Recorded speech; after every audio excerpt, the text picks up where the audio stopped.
Se Deus é bom, por que o mal domina o mundo? A verdade que vai te abalar.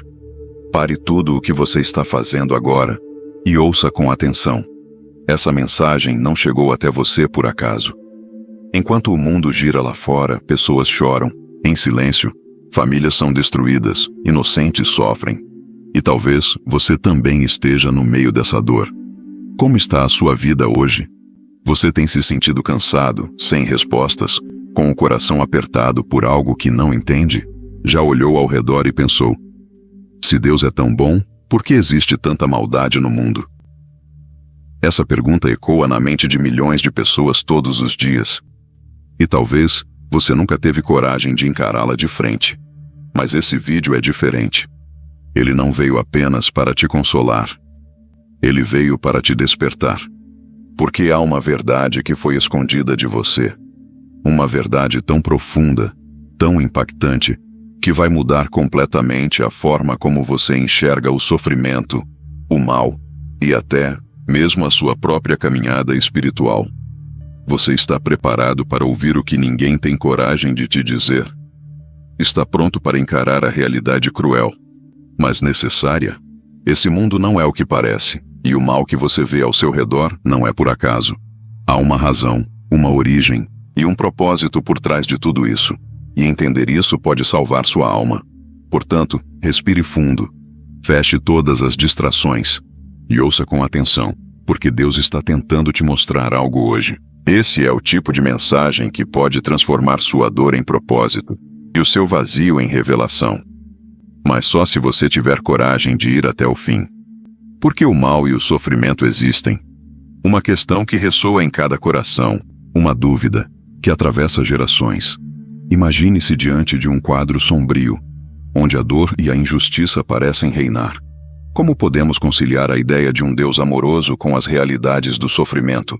Aqui, a pergunta não é apenas filosófica, mas profundamente pessoal.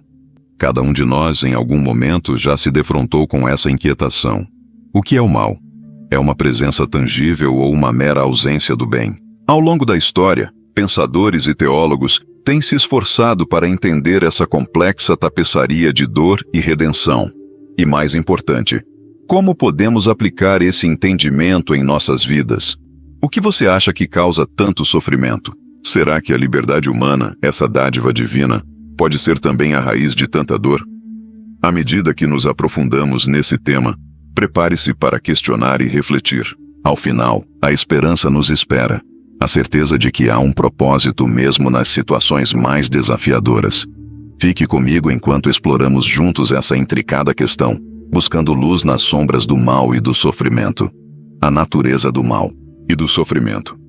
Na tradição judaico-cristã, o mal é um conceito complexo que gera inúmeras reflexões sobre sua origem e significado. Para muitos, o mal é frequentemente visto como uma força antagônica ao bem, manifestando-se de diversas formas na realidade humana.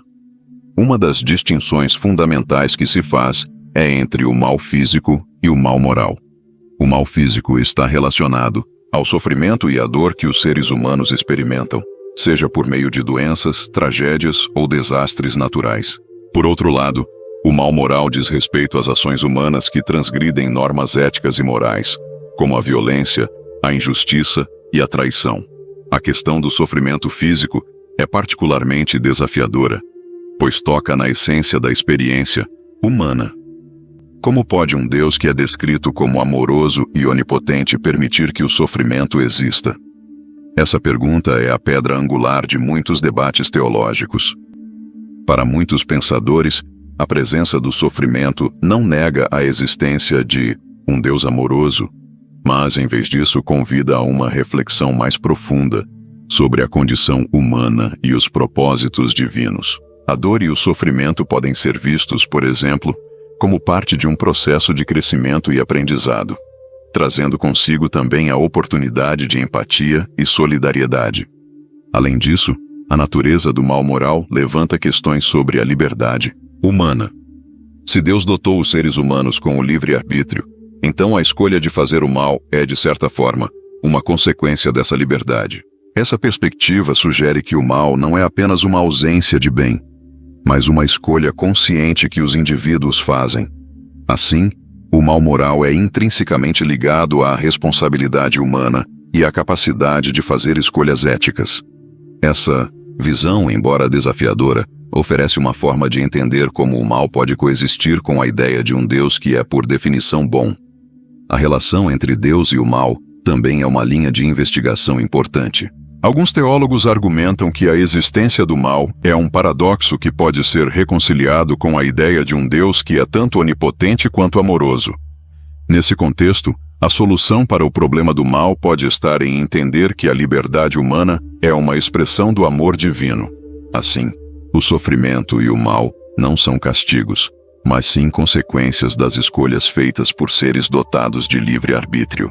Essa perspectiva desafia os fiéis a compreenderem que a dor pode ter um propósito e que a luta contra o mal é uma parte integral da vida espiritual. Portanto, a reflexão sobre a natureza do mal e do sofrimento nos leva a uma compreensão mais profunda de nós mesmos e de nosso relacionamento com o divino. O mal e o sofrimento, ao invés de serem meramente obstáculos, podem ser vistos como oportunidades para o crescimento pessoal e espiritual, levando os indivíduos a um entendimento mais pleno da vida e de suas complexidades. Essa visão não só traz consolo em momentos de dor, mas também incentiva uma busca ativa por justiça e compaixão no mundo. Teodiceia e respostas ao problema do mal. A teodiceia é o campo que busca justificar a bondade de Deus diante da existência do mal. Este é um dos temas mais debatidos na filosofia e na teologia, pois a presença do mal e do sofrimento parece desafiar a crença em um Deus que é tanto onipotente quanto amoroso. Diversas teorias foram propostas ao longo do tempo para oferecer respostas a essa questão angustiante. Entre elas, as teorias pedagógicas sugerem que o sofrimento tem um papel educativo, contribuindo para o crescimento moral e espiritual dos indivíduos. Essa abordagem implica que as dificuldades enfrentadas na vida podem ensinar lições valiosas, moldando o caráter e aprofundando a fé. Outra abordagem teológica é a teoria escatológica, que enfatiza a esperança em uma resolução futura para o problema do mal. De acordo com essa perspectiva, o sofrimento e a maldade são temporários, e haverá um tempo em que a justiça divina prevalecerá. Essa esperança escatológica é uma fonte de consolo para muitos que enfrentam tribulações. A promessa de que um dia o mal será derrotado e que a dor dará lugar à paz é um pilar importante da fé. Essa visão encoraja os fiéis a perseverarem em meio ao sofrimento, confiantes de que suas lutas não são em vão. Além disso, a teoria da comunhão propõe que o sofrimento pode ser uma ponte para a conexão entre os indivíduos e Deus, bem como entre os seres humanos. Essa perspectiva sugere que, ao compartilhar a dor e as dificuldades, as pessoas podem fortalecer seus laços comunitários e experimentar um senso de unidade e solidariedade. Quando os indivíduos se unem em suas lutas, eles não apenas encontram consolo, mas também experimentam o amor divino de uma maneira tangível. Essa abordagem nos leva a repensar o sofrimento não apenas como um fardo, mas como uma oportunidade para a comunhão e a construção de relacionamentos significativos. Essas diferentes teorias teológicas e filosóficas não oferecem uma solução definitiva para o problema do mal, mas cada uma delas contribui para uma compreensão mais rica e diversificada da realidade. Elas nos convidam a refletir sobre o papel do sofrimento e do mal em nossas vidas e na vida da comunidade.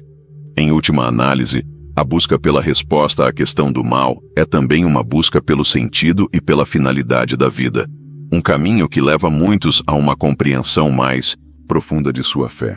Essas abordagens teológicas não são apenas acadêmicas, elas têm implicações práticas para a vida cotidiana.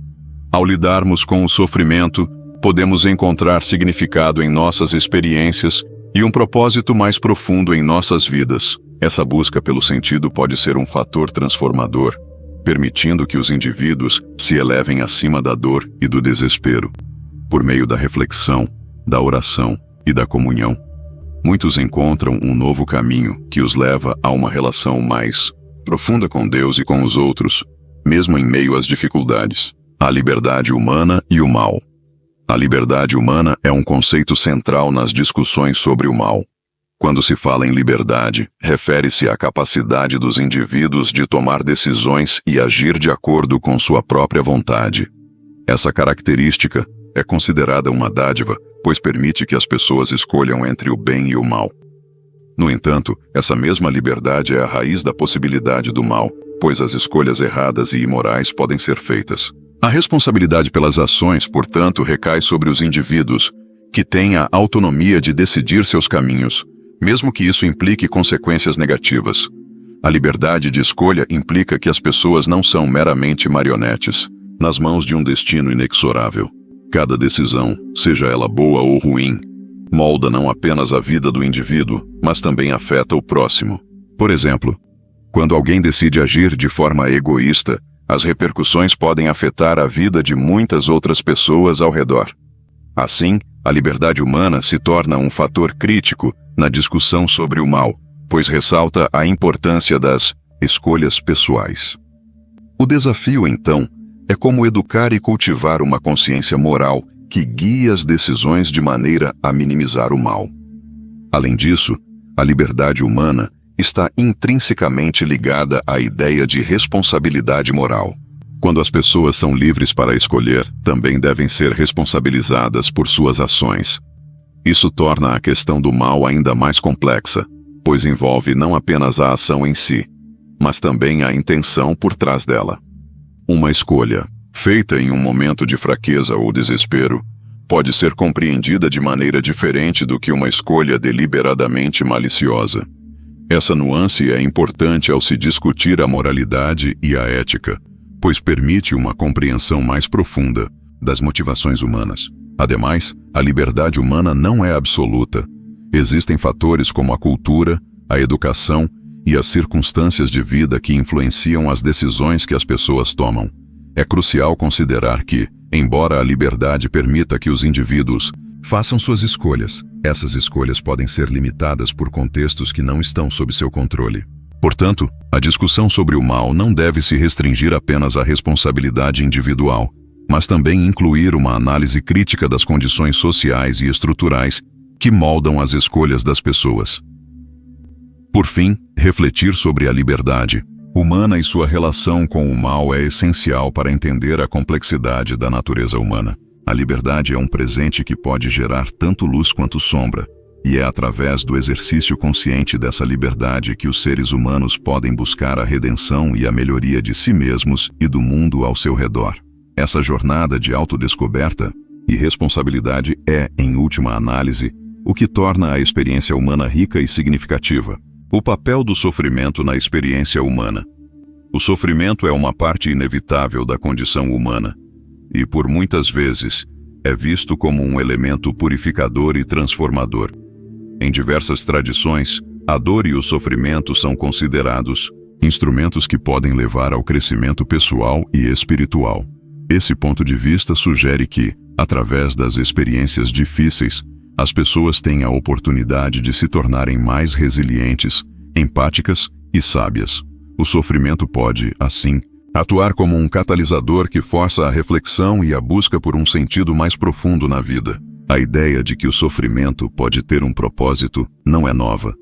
Muitas correntes filosóficas e religiosas argumentam que a dor pode servir para nos ensinar lições valiosas. Por exemplo, alguém que passou por uma grande perda pode desenvolver uma compreensão mais profunda da fragilidade da vida e, consequentemente, valorizar mais os momentos de alegria. Essa transformação não é apenas sobre suportar a dor, mas sim sobre encontrar um significado que a transcenda. A fé muitas vezes desempenha um papel crucial nesse contexto, pois pode oferecer consolo e esperança em tempos de desesperança. Além disso, o sofrimento pode aproximar as pessoas. Quando alguém enfrenta uma dificuldade, isso pode gerar um senso de solidariedade e empatia entre os que compartilham experiências semelhantes. Comunidades inteiras podem se unir em torno da dor comum, criando laços que fortalecem a convivência e a compreensão mútua. Nesse sentido, o sofrimento não é apenas um fardo, mas também uma oportunidade para cultivar relacionamentos profundos e duradouros. A partilha da dor pode ser um caminho para a cura coletiva. Contudo, é importante reconhecer que a forma como cada indivíduo lida com o sofrimento varia amplamente. Enquanto alguns podem encontrar força e propósito nas dificuldades, outros podem se sentir consumidos pela dor. A resiliência não é uma resposta automática, e a maneira como cada um enfrenta o sofrimento é influenciada por fatores como a personalidade, o suporte social e as crenças pessoais. Essa diversidade de respostas torna o sofrimento uma experiência profundamente subjetiva e única para cada pessoa. Por fim, a reflexão sobre o papel do sofrimento na experiência humana leva à compreensão de que, embora a dor seja uma parte inevitável da vida, ela também pode ser uma fonte de crescimento e transformação. A capacidade de encontrar significado na dor, seja através da fé, do apoio mútuo ou da introspecção, é um testemunho da resiliência do espírito humano. Assim, ao considerar o sofrimento, é essencial adotar uma abordagem que reconheça tanto a dor quanto a possibilidade de redenção e crescimento que ela pode proporcionar. A esperança escatológica e a justiça divina. A esperança escatológica é um conceito fundamental nas tradições judaico-cristãs, que se refere à expectativa de um futuro em que a justiça de Deus será plenamente revelada. Essa perspectiva está intrinsecamente ligada ao entendimento de que, apesar das dificuldades e do sofrimento que permeiam a vida humana, existe uma promessa de redenção e restauração. Para os crentes, essa esperança não é meramente uma ilusão ou um desejo vago. Ela é sustentada por narrativas sagradas e pela fé na ação divina. Assim, a escatologia oferece um alicerce onde a dor e o mal podem ser temporários, mas a justiça e a alegria eterna são garantidas. Um elemento central dessa esperança é a ideia de que o mal, que tanto aflige a humanidade, não terá a palavra final. A crença na intervenção divina no fim dos tempos, quando Deus julgará o mundo e trará a justiça, é um consolo poderoso para muitos. Essa visão não apenas oferece alívio diante das injustiças presentes, mas também motiva ações éticas e justas no cotidiano. Os crentes são encorajados a viver de maneira que reflita os valores do reino de Deus, sabendo que suas ações têm um significado maior no grande plano divino. Essa expectativa escatológica alimenta a resistência contra o mal e inspira a luta pela justiça no mundo. Além disso, a esperança escatológica também traz à tona a questão da transformação. No entendimento cristão, a promessa de um novo céu e uma nova terra implica que o sofrimento e a dor não são apenas eliminados, mas que também são transformados. Isso sugere que, no contexto da providência divina, mesmo as experiências mais dolorosas podem ser redimidas. A ideia de que a justiça será feita e que o mal será derrotado é um convite para que os indivíduos confiem na bondade de Deus, mesmo quando enfrentam situações que parecem contrárias a essa verdade. Essa confiança pode ser um catalisador de mudança e um impulso para a esperança em dias melhores. A escatologia não se limita apenas ao futuro, ela também é uma fonte de esperança no presente. A expectativa de que Deus está ativamente trabalhando para estabelecer a justiça pode encorajar os indivíduos a resistir às injustiças que testemunham. Assim, a esperança escatológica não é uma forma de resignação, mas um chamado à ação. A consciência de que o mal será finalmente confrontado e que a justiça prevalecerá pode incitar pessoas a se tornarem agentes de mudança, promovendo a justiça social e ajudando os necessitados. Essa dinâmica entre a esperança e a ação é crucial para a vida da fé, pois a esperança não é apenas uma crença, mas uma motivação para o engajamento ético. Por último, a esperança escatológica também nos convida a refletir sobre a natureza da justiça divina. Na visão bíblica, a justiça de Deus não é apenas retributiva, mas também restauradora. Isso significa que, mesmo que haja consequências por ações erradas, há sempre a possibilidade de arrependimento e reconciliação. Essa perspectiva oferece um espaço para a misericórdia e para a transformação das vidas, tanto individuais quanto coletivas. Portanto, a justiça divina não é apenas uma questão de punição, mas de restaurar o que foi quebrado e de curar o que foi ferido. Essa compreensão é essencial para aqueles que buscam viver em esperança, mesmo diante das adversidades. A promessa de que o mal será derrotado e que a justiça será estabelecida é, portanto, uma âncora para a fé em tempos difíceis. Para muitos, essa esperança escatológica não só alivia o sofrimento presente, mas também inspira uma vida de propósito e significado. A confiança de que Deus está por trás da história, guiando-a em direção a um desfecho glorioso, fortalece a resiliência dos crentes. É essa esperança que permite que, mesmo em meio ao caos, eles mantenham a visão de um futuro onde a justiça e a paz prevalecem, proporcionando um sentido de direção e encorajamento em suas jornadas espirituais. E assim, chegamos ao final dessa rica discussão sobre o mal e o sofrimento. Ao longo deste vídeo, exploramos questões profundas que nos fazem refletir sobre a natureza humana e a presença de Deus em tempos difíceis. Mas a reflexão não precisa parar aqui. Como você lida com o sofrimento em sua vida? Você já se perguntou como a sua fé pode ser uma resposta ao mal que existe no mundo? É fundamental que cada um de nós busque um entendimento pessoal, que vá além das palavras e que toque o coração. Lembre-se, a dor pode ser uma oportunidade de crescimento e transformação. Antes de encerrarmos, se essa mensagem falou com você, não guarde isso só para você. Comente aqui embaixo o que você tem vivido, como tem enfrentado o sofrimento e o que mais te tocou nesse vídeo. Sua história pode ser exatamente o que outra pessoa precisa ler hoje. Deixe seu like, isso mostra para o YouTube que esse conteúdo precisa alcançar mais vidas. E se inscreva no canal agora, porque aqui você nunca mais vai se sentir sozinho nessa caminhada. Deus está falando com você, e você não chegou aqui por acaso. Compartilhe, comente, reaja, decida ir até o fim. Convidamos você a compartilhar suas experiências e pensamentos nos comentários. Como você enxerga a relação entre o bem e o mal em sua vida? E se você ainda não se inscreveu no canal, aproveite para fazê-lo agora e ative o sininho para não perder nossos próximos conteúdos. Juntos, vamos continuar essa jornada de aprendizado e reflexão. Afinal, a busca por respostas é um caminho que todos nós trilhamos. Que Deus te abençoe e que a esperança e a fé sejam sempre suas companheiras.